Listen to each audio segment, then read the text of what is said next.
Você falou aqui meio por cima de exorcismo, Albertinho. Você quer entrar nessa pauta aí? Você que já... Ó, vocês estão vendo aqui, pessoal, um cara que já realizou, sem brincadeira, mais de quanto? 30 exorcismos. 30 exorcismos. Mano, Mas desses, pode falar? eu só coloquei o demônio 2 vezes. Na verdade, nesses, tem 2 vezes que eu não coloquei o demônio. Não, mas você faz o exorcismo é pra tirar o demônio. Exato, mas é porque, na verdade, desses 30, 28, eu coloquei o demônio. Pra poder tirar. Pra poder demonstrar e mostrar que é um fenômeno Alberto psicológico. Mastralzinho. Ah, cara. Só que tiveram 2 vezes. Deixa eu falar da minha experiência Por com favor, esse tipo conta. de coisa. Quando eu ia na igreja, eu fui em várias igrejas já evangélicas, e vez ou outra, cara, tem uma hora lá que manifesta. Cara, eu tenho a total liberdade de falar que eu não sei o que é. O que parecia é que era real. Eu não sei. Não esse da televisão que você vê que, pô, é muito forçado. Eu vi umas paradas de criança com força de, sei lá, 2, 3 adultos tentando segurar, mudar a voz e tal. Claro, eu não tava lá, eu tava de perto. Pode ser muita coisa, mas parecia muito real. Pode ser sugestão, uma criança, um pré-adolescente, sei lá, pode ganhar uma força extra por causa de alguma coisa sem ser demônio. Ou o adulto não fazer força total. Ou o adulto não fazer força porque tá estimulado a acreditar que aquilo realmente é real e, sei lá. Ó, eu não vou entrar no mérito se demônio existe. Aí tem que chamar o Iago Martins, meu amigo Iago Martins, que já veio aqui, inclusive. Que o Iago vai falar de demônio, porque ele é pastor e tudo mais. Eu vou falar uma perspectiva psicológica. Tá. Primeiro eu tenho que vou explicar por que às vezes tem hipnose nas igrejas e as pessoas não percebem. Só uma coisa, a gente vai fazer aqui alguma coisa, eu queria preparar o Max com a máscara aí, pra ver se a gente tira um demônio dele, porque depois que vieram as advogatas, eu acho que realmente ele precisa tirar essa coisa de dentro de você, cara. Ele tá com uma áurea pesada. Tá assim. com uma aura pesada. Tá carregado. Realmente. Você falou áurea? Peraí, Melhor peraí. não falar auréola, né? Auréola, né? A auréola pesada. Depois a gente pode fazer experiências de hipnose com o Max também. Tá bom. Só que então só explicar por que surge hipnose na igreja, de forma espontânea, nem sempre ela surge. Já teve pastor Como assim? que veio pedir pra ser teu aluno, né? Já. O quê? Mas nunca é assumido que é uma hipnose. Nunca falou. O que acontece é o seguinte, vamos lá. Existem 2 tipos de hipnose que acontecem na igreja. Tá. Tem as hipnoses que vão acontecer devido ao ritual. E tem hipnose que vai acontecer devido a uma coisa chamada charlatanice e estelionato. A primeira eu acho que eu já experimentei isso. Então, primeiro eu vou falar da segunda, primeiro, que ela é mais curta. Tá. O que acontece? Os caras fazem curso de hipnose. Inclusive, para qualquer pastor ou padre fazer meu curso de hipnose, só tem uma condição. Aparecer nas fotos. Só isso. Apareceu nas fotos, eu perguntava lá no curso lá. Ô, Alberto, o cara que é pastor, é padre, vai fazer... Cara, se apareceu nas O fotos... Valdomiro quer fazer. Então, por exemplo, se aparecer nas fotos da turma, não importa. Beleza. Porque, inclusive, eu tenho vários alunos que são padres e pastores que usam hipnose para aconselhamento pastoral. Então, se surge alguém, tipo, tem alguma questão, aí aproveita e usar a hipnose para fazer um relaxamento, para poder ajudar a controlar a ansiedade. Então, tem muito padre e pastor que usa a hipnose de forma boa e com atendimento voluntário. Inclusive, às vezes, até saindo da igreja, enfim. Então, tem muita gente séria, que é religiosa, que usa a hipnose. Mas o que os caras fazem? Os caras que não aceitam tirar foto, e aí tem umas igrejas aí em especial que são boas nisso, e quem gosta de processo é o Vitor, então todo mundo fica imaginando. Eu não aí. gosto de processo nenhum. Não tem nenhum processo, inclusive. Cara. Aí Tudo o que boa. acontece é o seguinte: os caras pegam, por exemplo, exercício de colar a mão assim, por exemplo, que é um exercício clássico de hipnose, Sei. que é usado em show de hipnose de palco. Exercício da mão colada assim, e fala o seguinte: quem não soltar a mão é a maldição de Miqueias.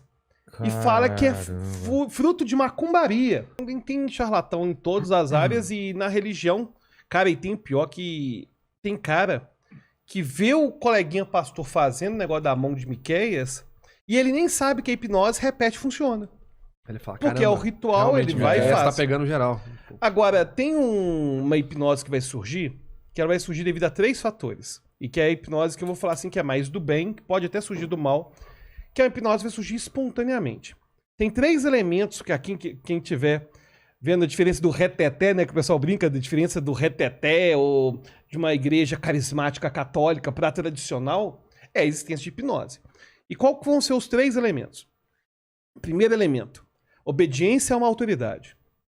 Segundo elemento, diminuir a razão, diminuir o senso crítico, diminuir a razão. E terceiro, disparar alguma emoção forte. e alguma experiência sensorial forte. Como que isso acontece? Você vai em algum lugar desse, geralmente toda experiência religiosa, e isso pro bem também, não tô falando pro mal só não, vai ter um cara que tá com a autoridade. Então ele vai estar geralmente com uma roupa diferente, ele vai estar num local diferente, às vezes está no altar, um lugar que você não pode ir. Tá. Ele vai ter, enfim... Ele vai ter, inclusive, muitas vezes vai estar mais no alto. Você pega Benihim era um grande hipnólogo. Ele sempre ficava em cima.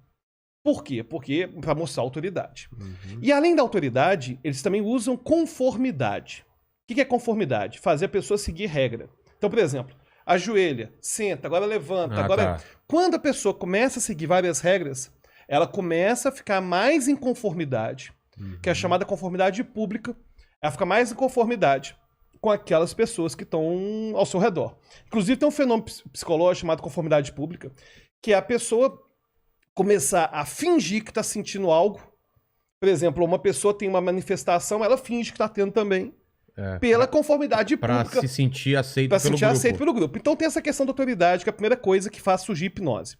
Mas tem igreja católica, por exemplo, ou uma igreja presbiteriana, que tem uma missa tradicional, o culto tradicional não tem hipnose. É por causa do segundo elemento. O segundo elemento é diminuir, durante o ritual, a razão e o senso lógico da pessoa. O que eles começam a fazer? Primeira coisa, estimulação sensorial.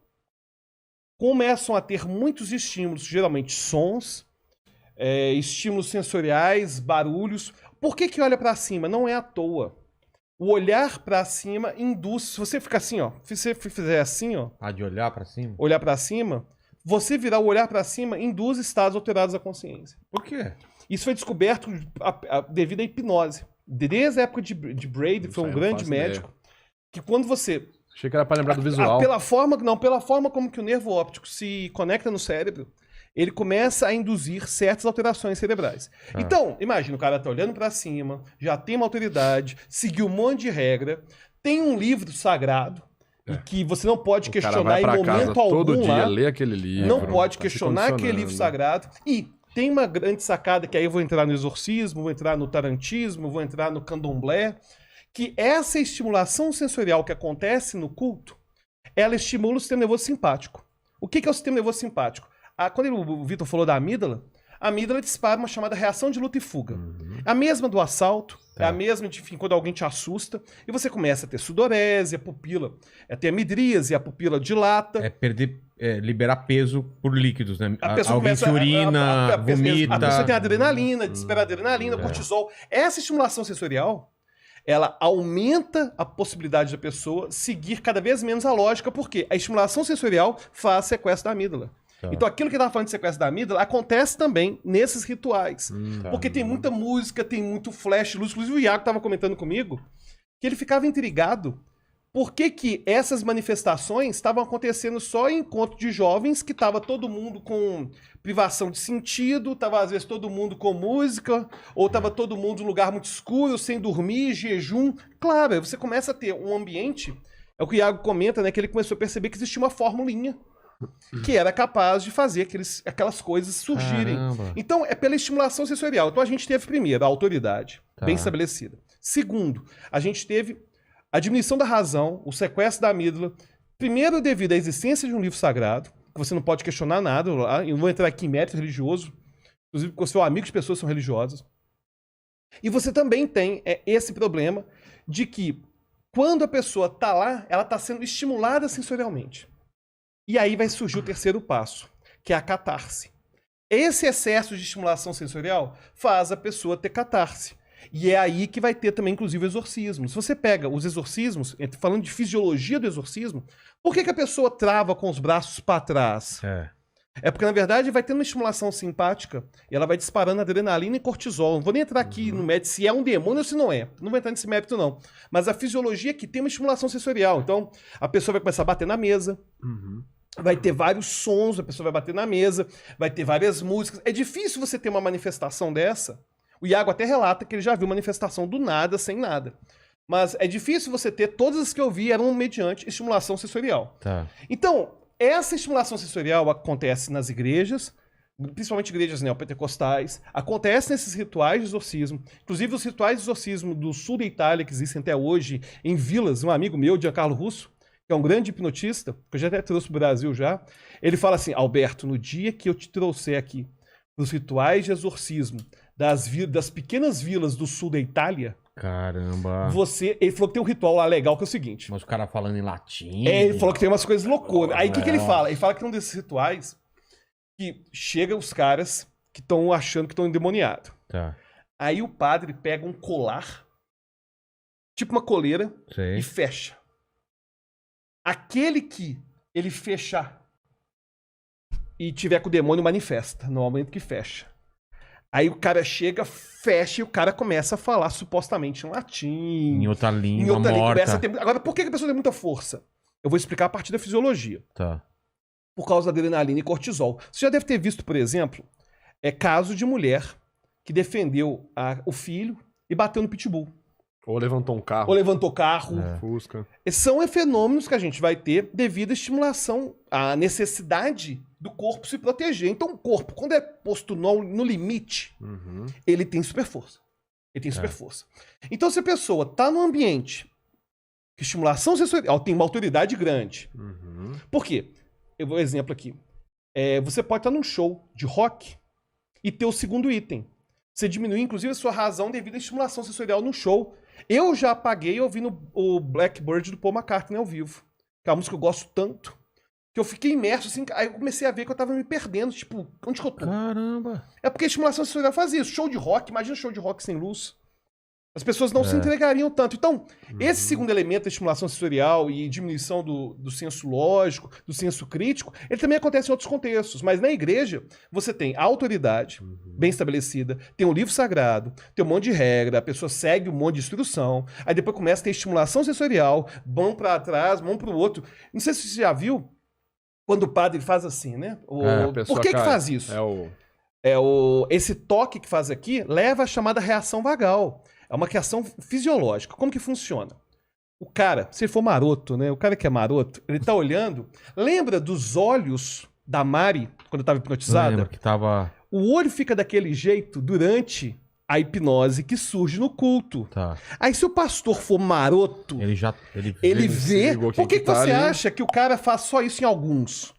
Porque ele começou a perceber nos olhos a estimulação simpática, começou a perceber o vibrar da pálpebra e percebeu o seguinte, esse cara vai cair. Por que que cai? É uma compensação do corpo, porque a estimulação simpática está tão grande, essa luta e fuga está tão grande, que o corpo faz uma reação oposta, que é parasimpática, que é a reação vagal. O corpo se liga. É o que acontece no assalto, quando alguém desmaia. Então, quando a pessoa cai no espírito, ela não deve estar fingindo, não. Ela está tendo uma reação parasimpática. Esse não é o canal oficial do Inteligência Limitada, mas o pessoal aí tá ajudando a gente, tá divulgando. Então assiste esse vídeo, mas não se esquece de se inscrever no canal oficial. Tá no comentário ou no link, eu não sei aonde aí que tem um link aí. Vai aí.